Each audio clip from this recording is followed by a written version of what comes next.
Hello everyone. आजच्या international मार्केटिंगच्या लेक्चरमध्ये पुन्हा एकदा सर्वांचं स्वागत.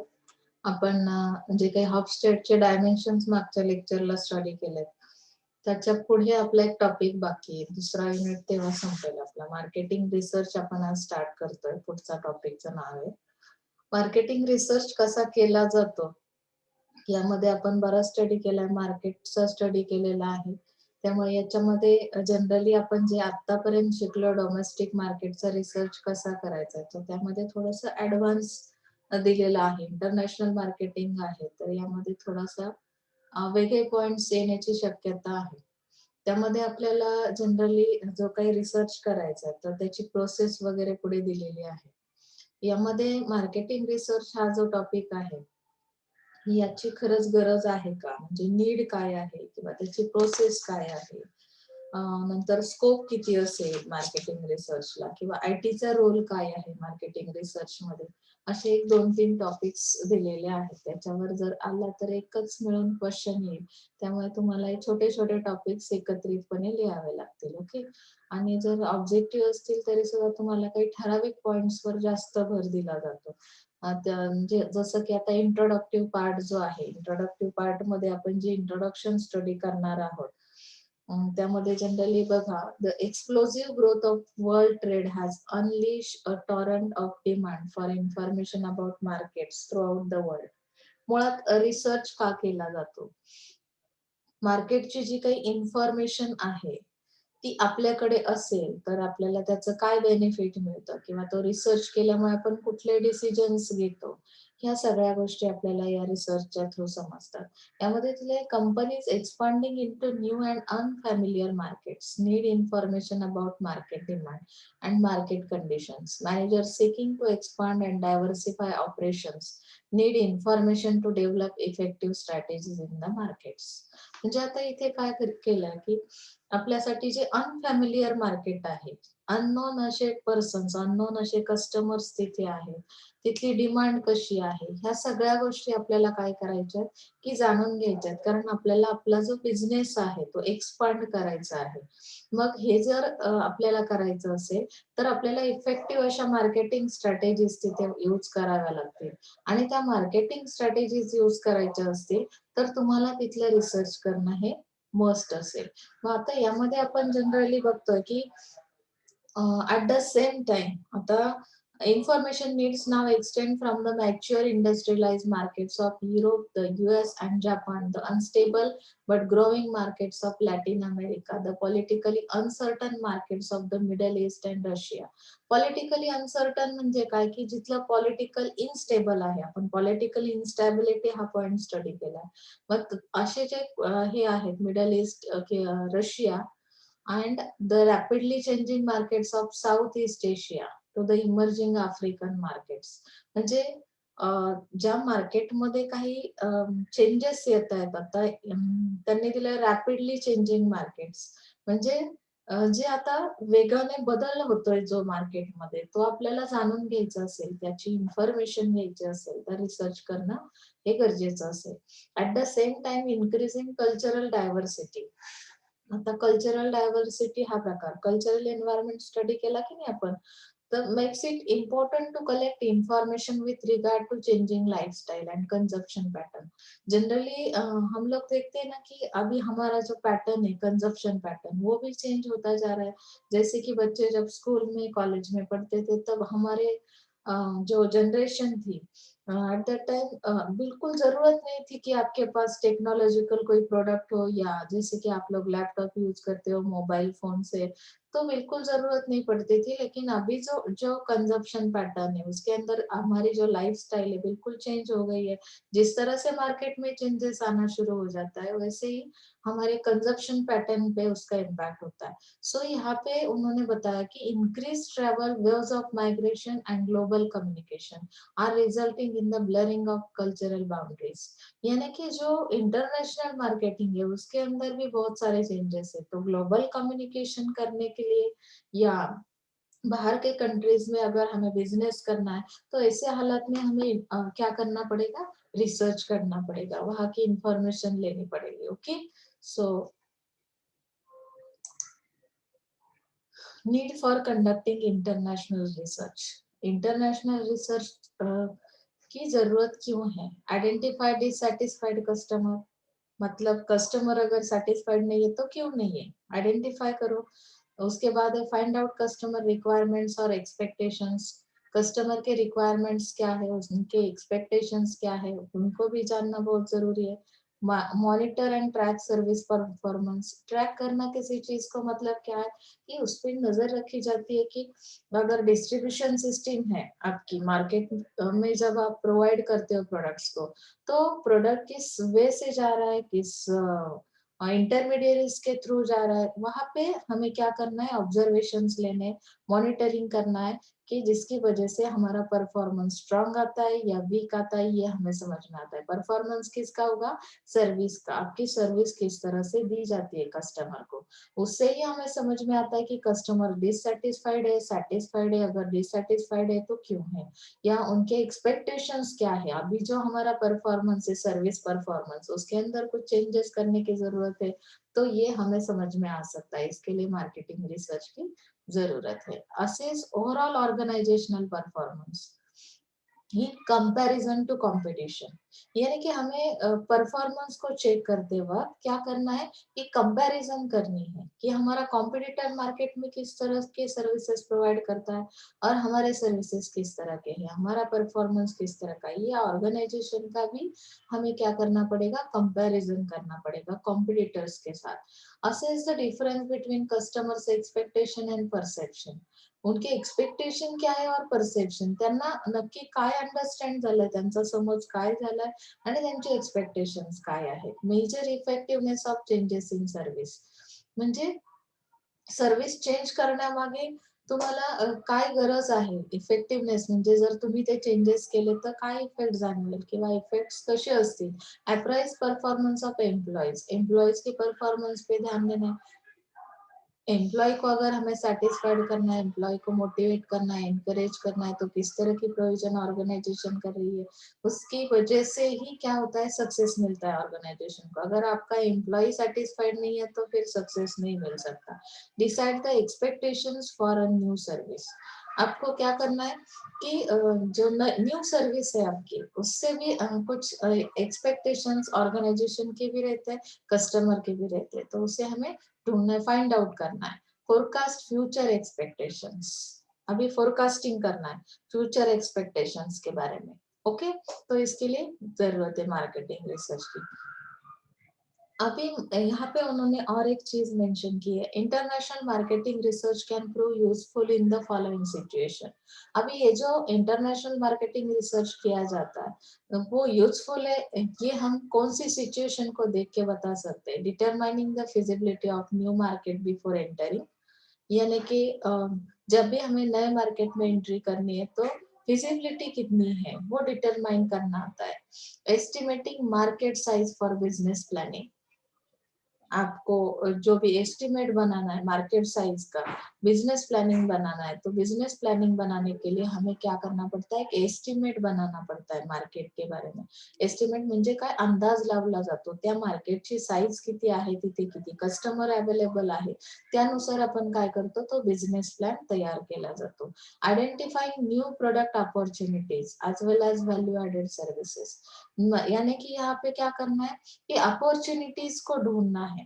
अगर हमारे पास नॉलेज है वहाँ का, मार्केट का अगर नॉलेज है, मार्केट की इंफॉर्मेशन हमारे हाथ में, तो ही हम फोरकास्टिंग कर सकते हैं या हमें अपॉर्चुनिटीज के बारे में पता चल सकता है। Okay, identifying what are the risk that pose threat to the business, यानी कि यहाँ पे रिस्क कौन सी है जिसकी वजह से बिजनेस में हमें क्या हो सकता है, लॉस हो सकता है। ये इन सारी चीजों का भी नॉलेज हमें रिसर्च के थ्रू आता है। Understanding customer expectation, analysing root cause for lost business और कस्टमर रिजेक्शन, अगर कस्टमर आपके प्रोडक्ट्स को या सर्विस को रिजेक्ट कर रहा है तो इसका भी नॉलेज हमें इसके थ्रू आएगा। Identifying the most profitable customer segments and protect them, अभी आपका सेगमेंट कैसे बनता है वो तो पता है ना आपको, कि सेम सिमिलर रिक्वायरमेंट्स या डिमांड्स जिस ग्रुप के हैं, हम क्या करते हैं, उन कस्टमर्स का एक ग्रुप बनाते हैं, उनको टारगेट करते हैं और हमें बिजनेस में प्रॉफिट मिलता है। तो प्रॉफिटेबल ऐसा सेगमेंट कौन सा है हमारा कस्टमर का, उसे क्या करना है, हमें प्रोटेक्शन प्रोवाइड करना है। प्रोटेक्शन देना है यानी किस चीज से प्रोटेक्शन हम देंगे, तो वहां पे कॉम्पिटिटर्स भी अपनी अपनी स्ट्रेटेजी यूज करते हैं। तो कॉम्पिटिटर से कंपैरिजन करने के बाद ऑर्गेनाइजेशन क्या करती है कि उनका परफॉर्मेंस इंप्रूव करने की कोशिश करती है और अपना जो कस्टमर है, सेगमेंट है जो कस्टमर का, उसे प्रोटेक्शन प्रोवाइड किया जाता है। ओके ना। सो यहाँ पे हमें नेक्स्ट थिंग बताइए, इंटरनेशनल मार्केटिंग रिसर्च प्रोसेस, उसका एक डायग्राम है, आप देख सकते हैं यहाँ पे। Defining the research problem and objectives.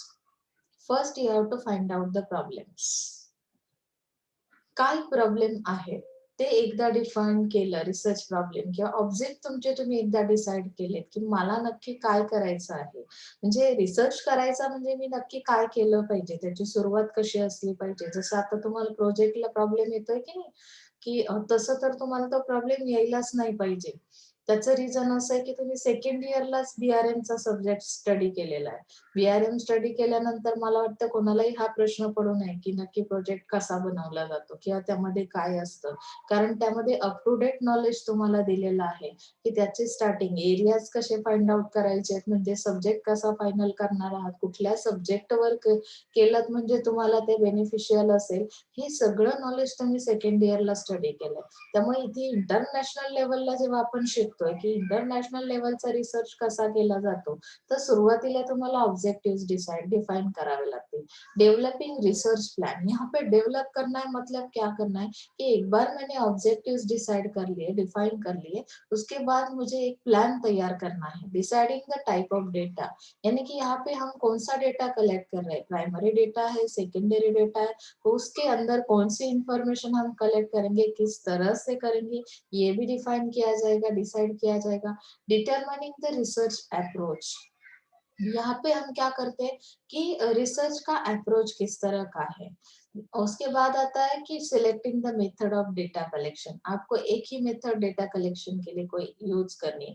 Qualitative research भी रहता है, क्वांटिटेटिव रिसर्च भी रहता है, उसके साथ हमें प्राइमरी डेटा, सेकेंडरी डेटा कौन सा कलेक्ट करना है। डिसाइडिंग द सैम्पलिंग प्लान, अभी सैंपल्स कैसे कलेक्ट करेंगे, सैंपल्स मतलब क्या है कि बहुत ज्यादा बढ़िया मार्केट साइज है, वहां पे बहुत ज्यादा कस्टमर्स है, अवेलेबल कस्टमर्स, तो हमें सबके साथ तो कम्युनिकेशन करना पॉसिबल नहीं है। जब भी हम मार्केट का सर्वे करेंगे तो at that time you have to select few of the customers in the market, आणि मग त्या कस्टमर्सचं तुम्ही काय कराल, त्यांचा सर्वे केल्यानंतर त्यांच्यासाठी काही क्वेश्चनरी प्रोव्हाइड केली जाईल आणि त्यातून जे आन्सर्स तुम्हाला मिळतील त्यात तो काय असेल, तुमचा सॅम्पलिंग प्लॅन असेल। त्यामध्ये असेल कलेक्टिंग, अनालायझिंग आणि इंटरप्रिटिंग द डेटा। यामध्ये काय केलं जातं की त्या जो काही डेटा तुमच्याकडे आलेला आहे, इंटरप्रिटेशन करणं, अनालिसिस करणं किंवा ह्या जो पार्ट येतो म्हणजे किती इन्फॉर्मेशन करेक्ट आहे। मी तुम्हाला एखादा सर्वे करायला दिला, तुम्ही प्रत्येकाने तो सर्वे करून माझ्याकडे जो डेटा आणलेला आहे, तो प्रत्येक डेटा खरंच किती बरोबर आहे, अचूक आहे का, ह्या गोष्टी मला काय कराव्या लागतील, अनालिसिस करावे लागतील। इथेही तसंच आहे, तुम्हाला प्रत्येक स्टेप मध्ये बघा दिलंय, refers to identify problem face by the organisation, the problem should be clearly define, the reason for research should also be spelled out. म्हणजे जेव्हा आपण फर्स्ट स्टेप वर जातो, डिफाइनिंग द रिसर्च प्रॉब्लेम, तिथे काय करायचं की ऑर्गनायझेशन कुठले प्रॉब्लेम्स फेस करते ते फाइंड आउट करायचे। डेव्हलपिंग रिसर्च प्लॅन मध्ये काय करायचंय की एखादी गोष्ट डिझाईन केली जाते बघा, त्यामध्ये स्टेप्स दिल्या जातात। जसं की तुम्ही ऑब्जेक्टिव्ह एकदा डिफाइन केलेले आहेत, त्यामध्ये हायपोथेसिस येते। हायपोथेसिस म्हणजे काय असतं, तर गृहीतक असतं, आपण काही गोष्टी गृहीत धरलेल्या असतात, that is called possibilities.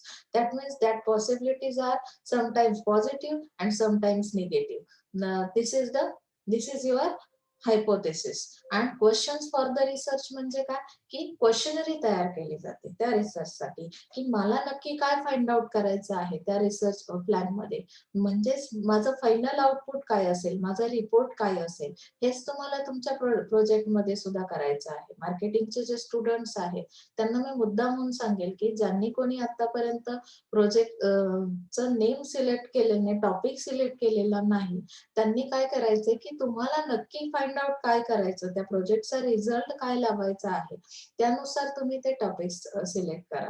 Otherwise काय होतं, की तुम्ही एखादा टॉपिक माझ्याकडे किंवा कुठल्याही अदर टीचर्सकडे जेव्हा घेऊन येता, तेव्हा ॲक्चुअली तो टॉपिक आपण सिलेक्ट करतोय म्हणजे नक्की कशासाठी? आपल्याला काय करायचंय? असे क्वेशन्स माझ्याकडे येणाऱ्या स्टुडंट्सला मी 100% विचारणार आहे. त्यामुळे जर आत्ता कोणी प्लॅन करत असेल, की मला अजून टॉपिक सिलेक्शन झालेलं नाही, मला मार्केटिंगमध्ये, एचआरमध्ये किंवा फायनान्समध्ये सुद्धा असेल, तर तुम्हाला जे काही फाइंड आउट करायचंय ते माहिती असणं खूप गरजेचं आहे इथे. जेव्हा तुम्ही रिसर्च प्लॅन तयार करणार आहात. This step requires lot of time and great expertise. यानी कि यहाँ पे टॉपिक सिलेक्शन प्लान बनाना ये बहुत बढ़िया बात है, इसमें बहुत सारा टाइम जाता है। अभी आपके पास तो बहुत सारा टाइम था, अभी तक बहुत सारे बच्चों ने टॉपिक सिलेक्शन नहीं किया है, तो अभी आपको क्या करना है इसमें थोड़ा आपका जो इंटेलिजेंस है वो दिखाना है कि आपने एग्जैक्टली क्या सर्च किया आहे, किस टॉपिक पे आपका इंटरेस्ट बहुत ज्यादा आहे. तर इथे तुम्हाला लक्षात येईल की design of the research includes analysis of secondary data, qualitative and quantitative research, management discussions and expert opinions. Research design is a blueprint to conduct marketing research. यहाँ पे रिसर्च डिजाइन किस तरह से की जाती है? रिसर्च डिजाइन मतलब क्या है? ब्लूप्रिंट है, यानी कि जो भी मार्केटिंग रिसर्च किया जाता है, रिसर्च के अंदर आप जो भी इंफॉर्मेशन डेटा कलेक्शन करते हो, that is called research designing. समझ में आ रहा है ना? It provides the details of procedures required to obtain necessary information of the market. Okay. Deciding the type of data. अभी इसमें क्या आता है, इंटरव्यूज यानी कि सर्वे किया जाएगा, किस तरह से डेटा कलेक्ट किया जाता है. Secondary data is a pass data, यानी कि हम मैगजीन्स के थ्रू डेटा कलेक्ट करते हैं फॉर एग्जांपल, तो यहाँ से हमें इंफॉर्मेशन मिलती है. तो गवर्नमेंट या प्राइवेट एजेंसीज उनके थ्रू भी हम क्या करते हैं कि बहुत सारा डेटा कलेक्ट किया जाता है किसी एक एरिया के बारे में. हमने एक एरिया फाइंड आउट किया ना कि यहाँ जिसमें हम रिसर्च करने वाले हैं, तो उस रिलेटेड डेटा हमें इस तरह से सेकेंडरी डेटा अवेलेबल होता है. Determining the research approach.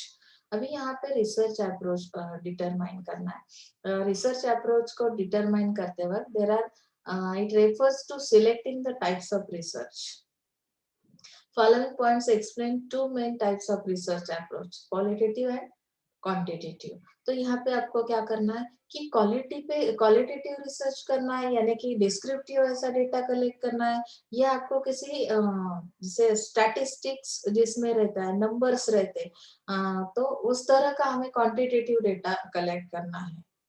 समझ में आ रहा है ना कि कस्टमर्स कितने हैं, बहुत सारे कस्टमर्स है, ऐसा हम नहीं बोल सकते. अगर हमारा क्वांटिटेटिव रिसर्च है, हमारा अप्रोच क्या है कि उसके अंदर हमें नंबर्स में काउंटिंग करना है, मेजरमेंट्स लेने, तो यहाँ पे क्वांटिटी पे ध्यान दिया जाएगा. क्वालिटेटिव रिसर्च अगर है तो हमें डिस्क्रिप्शन चाहिए हर चीज का, जो भी डेटा आपके पास है. ओके, डिस्क्रिप्टिव डेटा होगा. Selecting the method of data collection. Data collection के लिए आपने क्या किया है, किस तरह से डेटा कलेक्ट किया. For example observation, interview, questionnaire methods, जो मैंने पहले भी आपको डायग्राम के वक्त बताया था. Deciding the sampling plan. Sample units लेने, सैंपल साइज डिसाइड करना है. नंबर ऑफ ऑब्जर्वेशंस उसके बारे में हमारे पास होना जरूरी है. Collecting, analysing and interpreting the information. यानी कि यहाँ पे क्या करना है कि इंटरप्रिटेशन लेना है, यानी refers to the process of editing data, finding information and recommending actions. हर एक चीज पे हमें एक्शंस लेने हैं कि जो भी है हमारे पास उसके अंदर अगर कोई चेंजेस चाहिए तो हमें कौन सी एक्शन लेनी पडेगी. समझ में आया. जे इथे कसं आहे की तुम्ही जो रिसर्च आता प्रोजेक्टवर जो रिसर्च करणार आहात, सेम सेम प्रोसेस तुम्हाला इथे करायची. ही प्रोसेस ज्यांना समजली त्यांना प्रोजेक्ट कसा करायचा ते समजलेलं असेल. Okay. Scope of research in internal market. आता रिसर्च साठी काय स्कोप आहे इंटरनल मार्केटमध्ये. International marketing research involves sound assessment of a foreign market. While assessing the foreign market, the marketer takes into consideration political stability. यानी कि अगर foreign market का हमें रिसर्च करना है तो वहां पे कौन सी चीज होना जरूरी है, पॉलिटिकल स्टेबिलिटी होना जरूरी है, कल्चरल एट्रीब्यूट्स, जियोग्राफिकल कैरेक्टर्स, इन सारे चीजों का डेटा हमारे पास होना जरूरी है.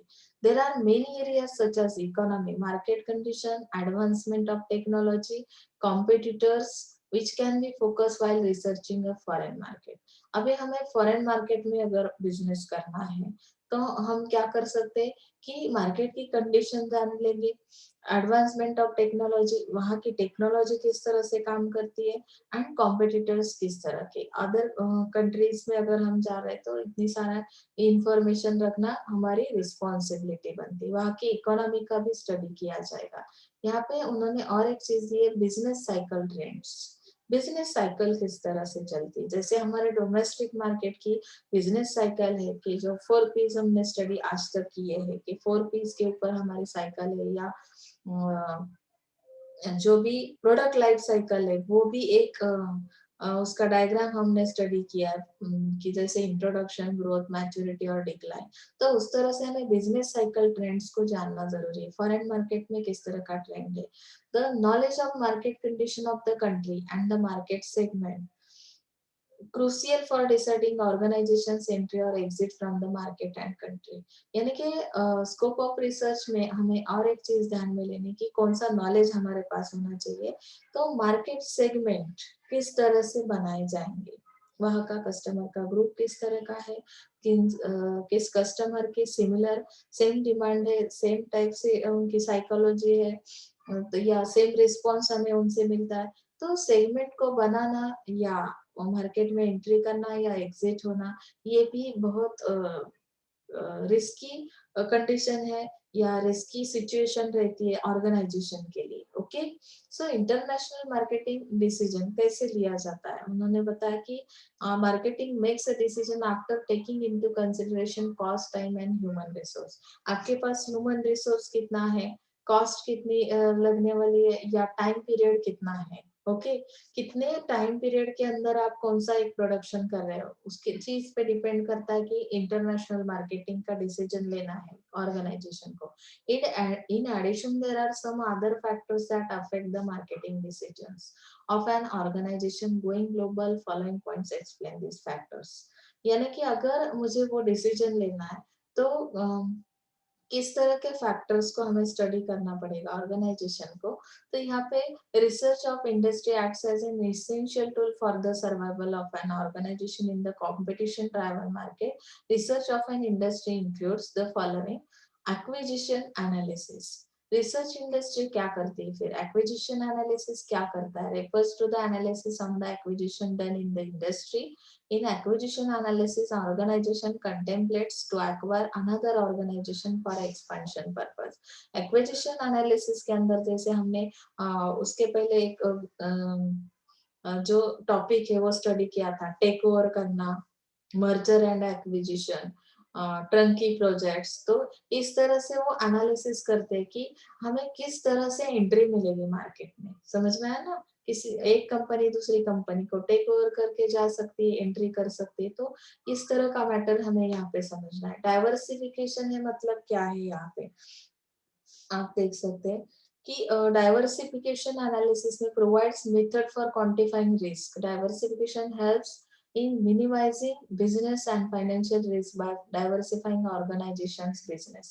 यहाँ पे अभी डायव्हर्सिफिकेशन करना म्हणजे काय की आपण काही चेंजेस आणतो, फेरबदल ज्याला म्हणतो आपण, की ही एक रिस्की पोझिशन आहे. यामध्ये बिझनेस काय केला जातो, डायव्हर्सिफिकेशन काय करतं की जे रिस्की फॅक्टर्स आहेत, मग बिझनेस मध्ये फायनान्शियल काही रिस्क असतात, तर ते कसे मिनिमाइज करता येतील, ही रिस्क कशी कमी करता येईल, त्यासाठी काही चेंजेस आणले जातात, डायव्हर्सिफिकेशन केलं जातं.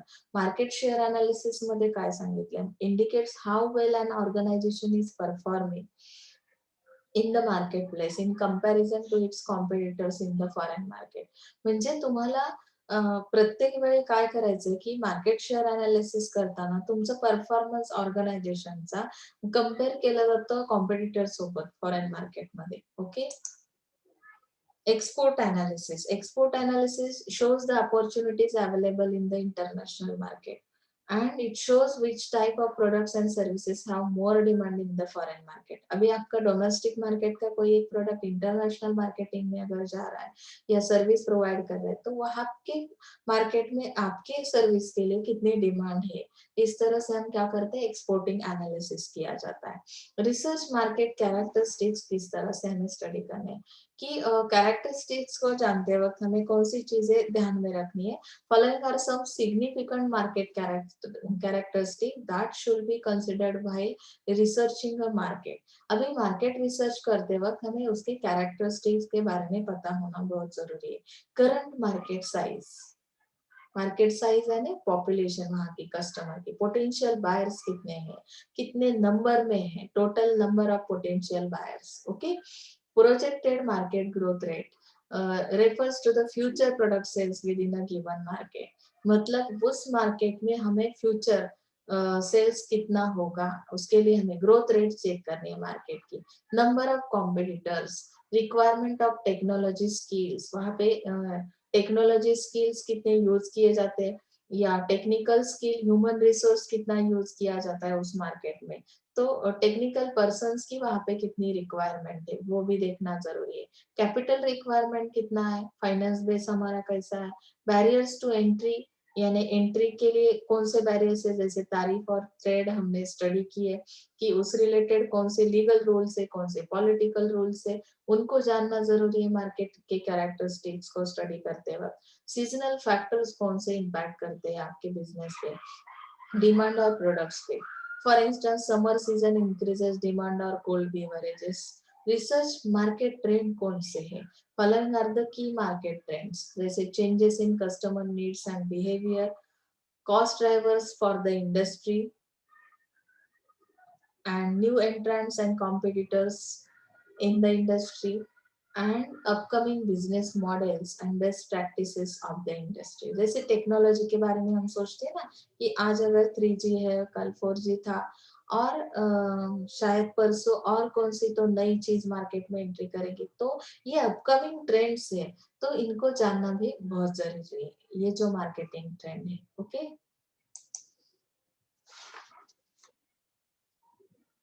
तो अभी सबसे लास्ट पॉइंट इसमें बचा है, IT in marketing research.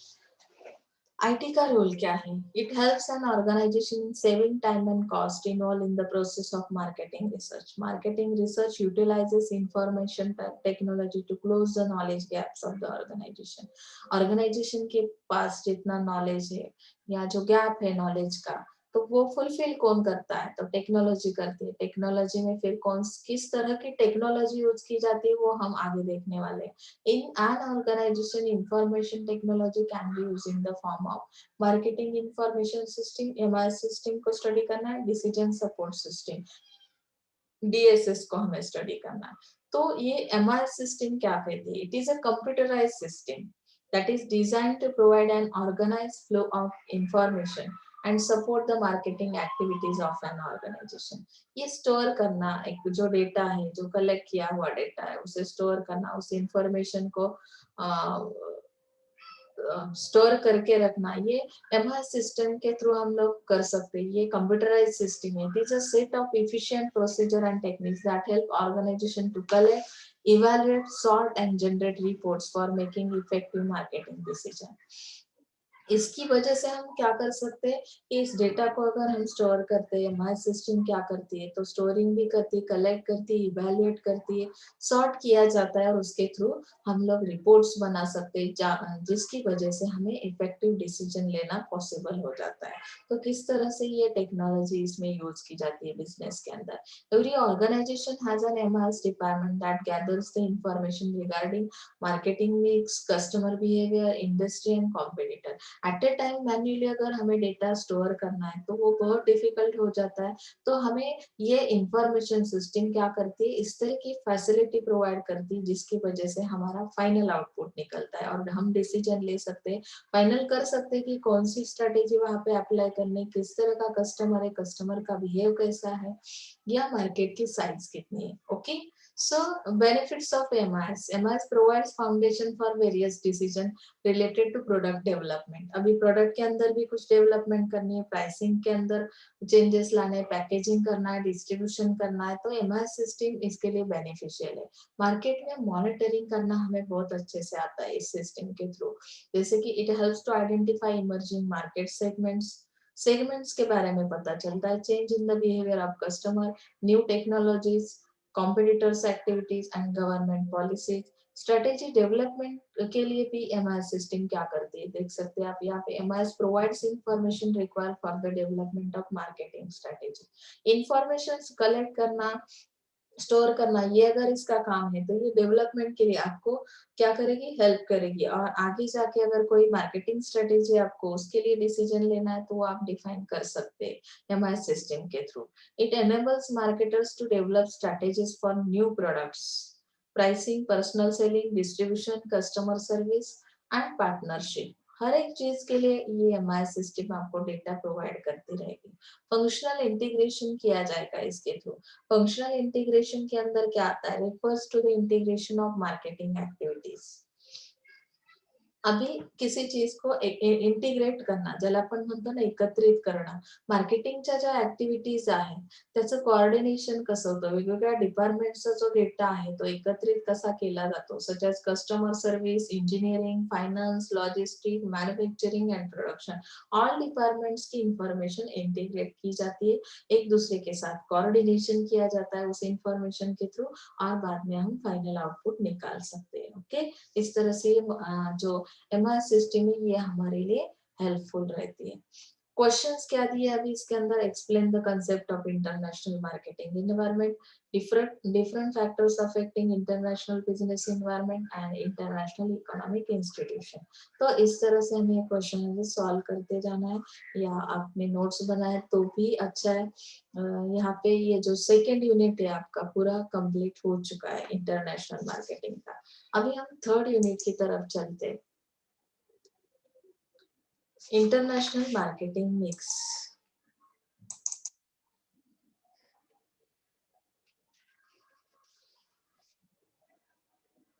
International product line decision लेना, ये सब टॉपिक्स मैंने आपको एक्सप्लेन किए कि थर्ड चैप्टर में हमें क्या क्या चीजें स्टडी करनी है. इंटरनेशनल प्राइसिंग डिसीजन है, डिस्ट्रीब्यूशन का डिसीजन है, प्रमोशनल डिसीजन है, यानी कि जो 4 पीज रहते हैं, तो product, price, place,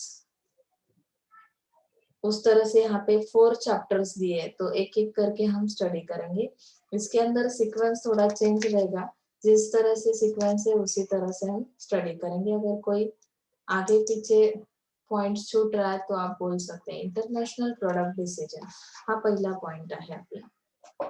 third युनिटला start करताना एक गोष्ट लक्षात ठेवायची की प्रोडक्ट तयार करताना आपल्याला नक्की कुठल्या गोष्टी माहिती असल्या पाहिजेत. हे मी बऱ्याचदा मार्केटिंगचे स्टुडंट असल्या कारणाने लास्ट इयरलाही आपण खूप डिस्कशन केलंय, पण क्लासमध्ये असल्या कारणाने आपण फेस टू फेस बऱ्याचशा गोष्टी जाणून घेण्याचा प्रयत्न केलाय. पीएलसी स्टडी केलाय, पॅकेजिंग लेबलिंग स्टडी केलाय. फक्त आता आपल्याला तेच काय करायचंय, इंटरनॅशनल मार्केटिंगशी कम्पेअर करायचं किंवा आणखी काय बदल त्यामध्ये येतात इंटरनॅशनल मार्केटमध्ये. ब्रँडिंग डिसिजन कसा घेतला जातो, हे प्रोडक्ट डिसिजन मध्येच त्यांनी मेन्शन केलंय की product standardization versus adaptation strategy. त्यामध्ये international product life cycle, role of packaging and labeling, branding decisions in international market, international market segmentation and targeting, international product positioning. Okay, तर इथे आपल्याला introduction to international product decision मध्ये काय करायचंय की काही decisions घेताना आपल्याला काय फर्स्टली करावं लागेल, त्यासाठी काही ग्लोबल मार्केटिंग करताना आपल्याला स्टेप्स दिलेले आहेत. Identification of products for international market. The firm has to carry out preliminary screening. Screening केलं जाईल. प्रोडक्ट्स तुम्हाला आयडेंटिफाय करतात. That is identification of markets and products by conducting market research. म्हणजे काय की तुमचं प्रोडक्ट कुठलं आहे आणि ते कुठल्या मार्केटमध्ये सेल केलं जाऊ शकतं. असं तर नाही ना तुमचं कुठलंही प्रोडक्ट कुठल्याही मार्केटमध्ये सेल होईल.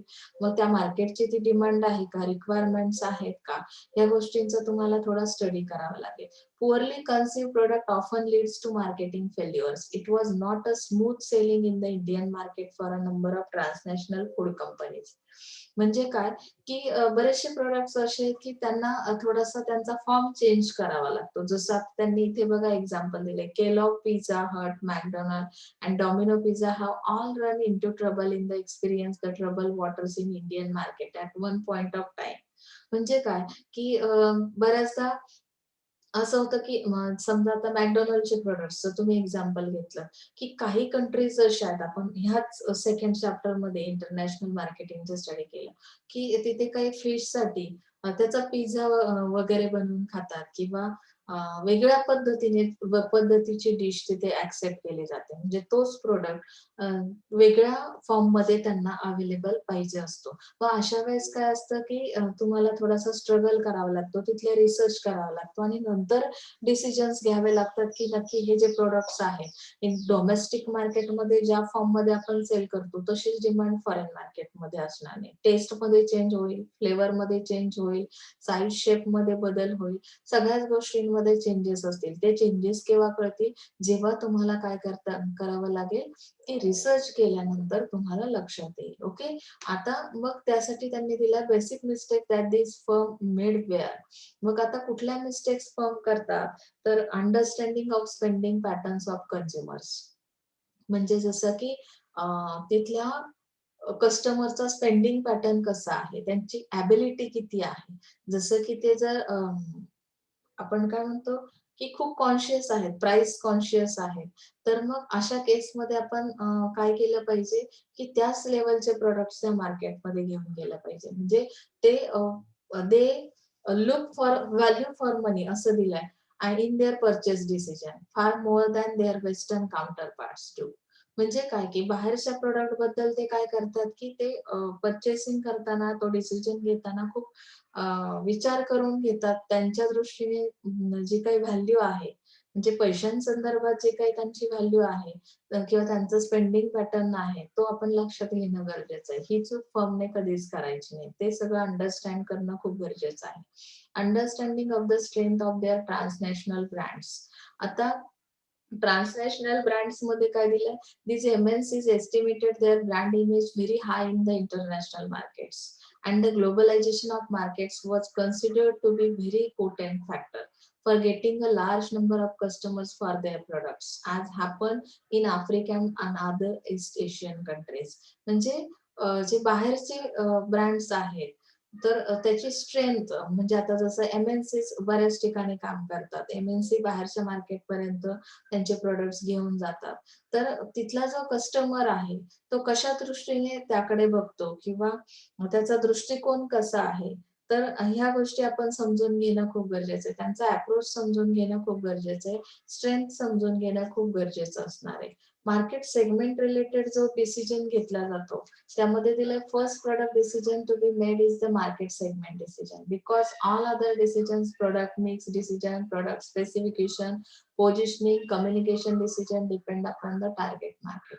म्हणजे मार्केटच्या सेगमेंट रिलेटेड जेव्हा डिसिजन घ्यायचा तेव्हा एक्झॅक्टली त्या प्रोडक्टसाठी आपण डिसिजन घेणार आहोत, की मी जो सेगमेंट टार्गेट केलेला आहे, त्या सेगमेंटच्या रिक्वायरमेंट्स काय आहेत? मग त्या प्रॉडक्टची प्राइस किती असली पाहिजे? प्रॉडक्ट ची पोझिशन कशी असली पाहिजे? आणि त्या सेगमेंट सोबत कम्युनिकेशन कशा पद्धतीने केलं पाहिजे? कुठल्या मीडियाशी मी कनेक्टेड असलं पाहिजे का माझा कस्टमर असेल?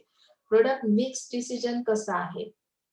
pertains to the type of products and product variants to be offered to the target market. म्हणजे इथे आपल्याला प्रोडक्ट मिक्स डिसिजन घेताना काही प्रोडक्ट व्हेरियंट्स दिलेले आहेत. तर त्यामध्ये आपण बघूया. प्रोडक्ट स्पेसिफिकेशन आहे. प्रोडक्ट स्पेसिफाय कसा केला जातो. मग याच्यासाठी जी प्रोसेस दिलेली आहे ती आपण पुढच्या लेक्चरला बघूया. इथे आज आपण थांबतोय. Thank you so much. यामध्ये काही अडचण नसणार आहे. आज आपण सेकंड युनिट संपवून थर्ड युनिटला स्टार्ट केलंय. आपण पुढच्या लेक्चरला प्रॉडक्ट स्पेसिफिकेशन बघूया. तर काही अडचण असेल तर विचारायचंय. Okay. So thank you so much.